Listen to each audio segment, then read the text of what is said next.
Okay, so here we have the ring. It's one single primal object.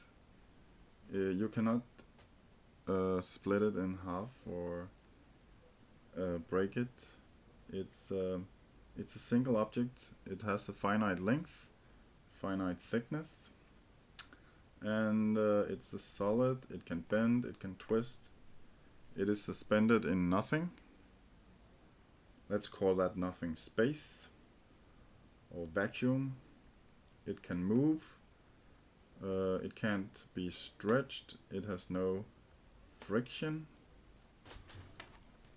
So in the ring universe there are three kind of waves. So there are torque waves, that's twisting the wire, and there are tension waves, that's pulling on the wire, and then there are sine waves, just standing waves on the filament.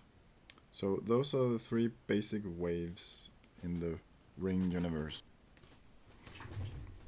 So when forming loops, we need the certain conditions to be there. So if I twist this elastic band, I form a loop. But if the tension is too high, the loop doesn't form. We need the correct tension, and we need torque. Torque in opposite direction. That will form the loop like this.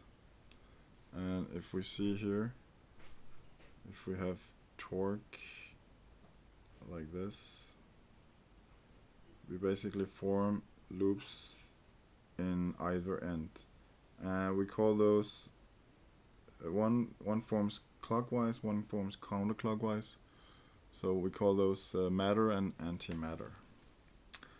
And the loops form around this point here. We call it the twist point. And yeah, this is the simplest shape on the filament of the ring universe. Okay, so atoms are loops that lock in shapes, so to say. So a single loop like this would unwind easily. But if the loop goes like this, up here, down, into the twist point, up here, and then continues like this and here, we basically have an atom that is locked in place and is a bit more difficult to unwind. Of course, we still need the correct tension and torque for it to stay in position. And if something should hit it and disturb it, we could risk it unwinding. So these loops or this shape that goes below the filament, we call locks. And here are the twist points up here, and here we have one also.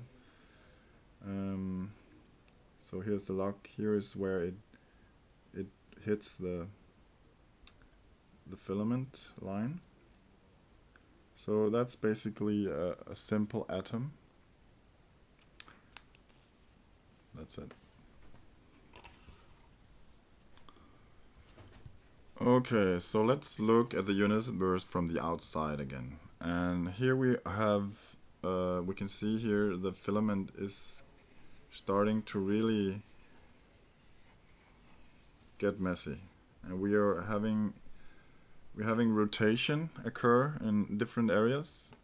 These areas here are starting to rotate independently of each other, and that rotation is drawing in filament. So we are having these spiral patterns occur, and we call these galaxies, and that actually explains why galaxy can draw in material. And yeah, we don't need like dark matter and that all that kind of strange phenomenon to explain why galaxy can form. So yeah, that's galaxies.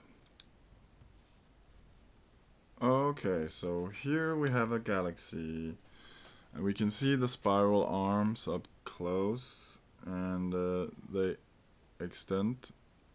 It's still one single big filament. Here we have the center of the galaxy.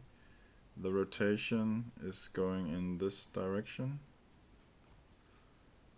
and it's drawing in all this filament from all over the universe. And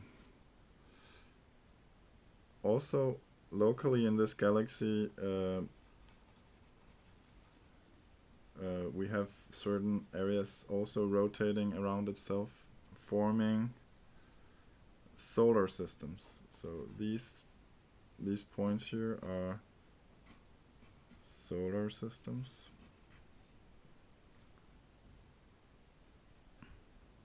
And yeah, so that's the galaxy explained.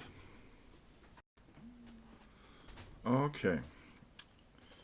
To explain gravity, think of a ball of yarn, and you start by grabbing a part of it and twisting it off, and then you start spinning it. So this is a drawing of the Earth as seen from outside the filament. And we have basically a ball of yarn spinning, forming a sphere. All the threads, of course this is round, and all the threads converge in the top and the bottom from the solar system, and we basically have the surface of the Earth inside this ball of yarn. So the reason why gravity works is because of the centrifugal force. So we are standing right here on the Earth. The equator is here, and so the inside of the Earth in the middle, that's actually here, out here.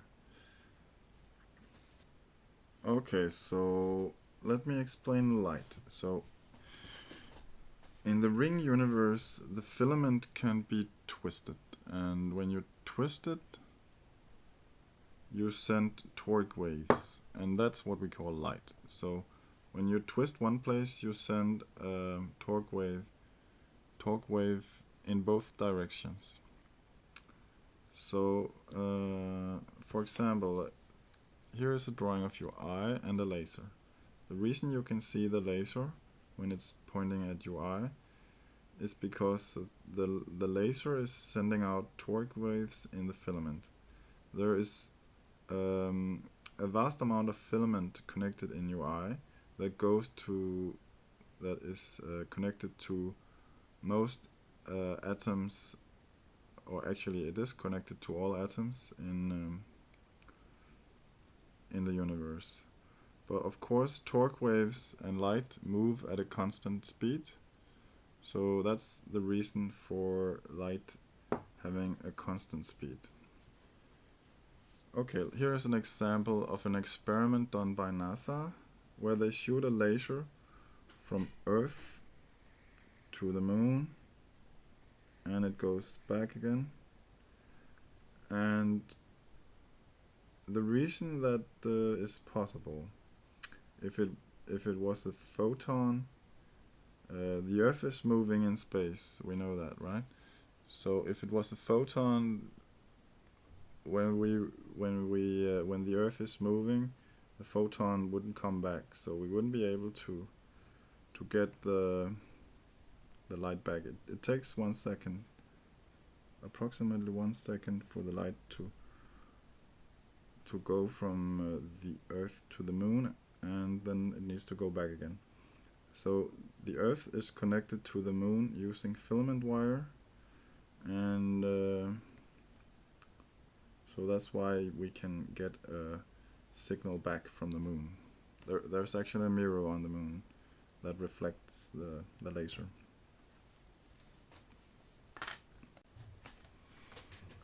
Okay, let's look at electricity. So here we have an atom, a single atom, with loops. Seen from the top, it looks like a cog. So when turning a cog, you turn other cogs, and so when winding this or turning it, we build up charge, and we know charge is a discrete thing, so and that is explained by the atom locking into place at certain positions. So the way we transmit electricity, we send a current, is by having a line of atoms that interlock, and when you then turn one end, the other end also turns. But for charge to flow, it's very difficult to charge a particle. So usually you find particles that have extra charge and particles that need some charge, and you place them in a loop, so to say. And so the atoms that need extra charge, they're easy to turn, and the atoms that have extra charge, they want to get rid of the charge. So that makes a loop, and that's how we explain electricity. Okay, so let's explain magnetism. So magnets are special kinds of atoms that are connected to filament wire that is torquing. So all the atoms inside the magnet are rotating in one direction. So and we know atoms work like cogs. So they grip filament wire and push it around, twisting it around itself or turning it around itself. And this particular magnet is pushing filament wire around itself like this. And if we look over here, we have another magnet that is rotating in the opposite direction. So we have these high pressure zones of filament wire here, here, here, and we have low pressure here, here, here. And so that makes the magnets attract. And metal we have over here. And the reason why metal wants to go towards the magnet, or both ways, is because there's a low pressure zone of filament wire here. On the other side of the metal, there is a high pressure zone of filament wire, so that's going to push on the magnet here and make them stick together. That's magnetism. So here we have a battery. It is made up of two types of atoms. The atoms here in this block have excess charge, and they are ready to give off electrons, so to say. So they are ready to turn. These atoms over here are need extra atoms to lock in place, so to say. So actually they are a bit unstable. So these ones over here start turning once in a while when they experience some movement, and so that is transmitted through all these atoms all the way to the other side, and they receive some and they are twisted to a more stable state, so to say. So the battery will eventually run out of of energy, and so that's the battery explained. Okay, let's explain lightning. So the way we explain lightning is we have two clouds, and one is hot, one is cold. That means the atoms have different vibrations, and when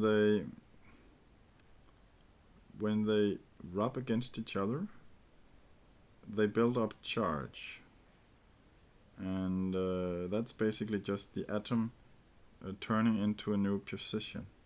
Usually lightning occur between the two clouds to release the difference of potential between the clouds. Sometimes the lightning finds a path all the way through the air. These are air molecules or atoms, and it finds the pathway all the way to the ground, so it can release the extra charge. So that's lightning explained. Okay, so let me explain philosophy to you. Philosophy is the most important thing for a human being.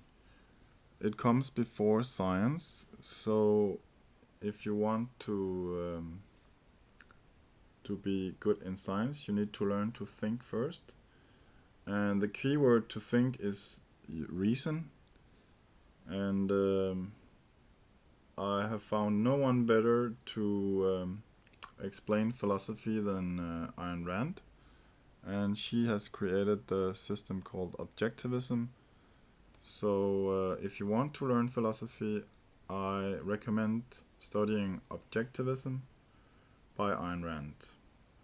And you can find all kinds of interviews and books, and it's the fundamental thing you need to learn before you do anything else. So, if you found this information useful, think about donating some money. You can also donate bitcoins at my webpage, ringhip.com. If you don't have any money, you can share, subscribe to further the study of the ring hypothesis. Thank you.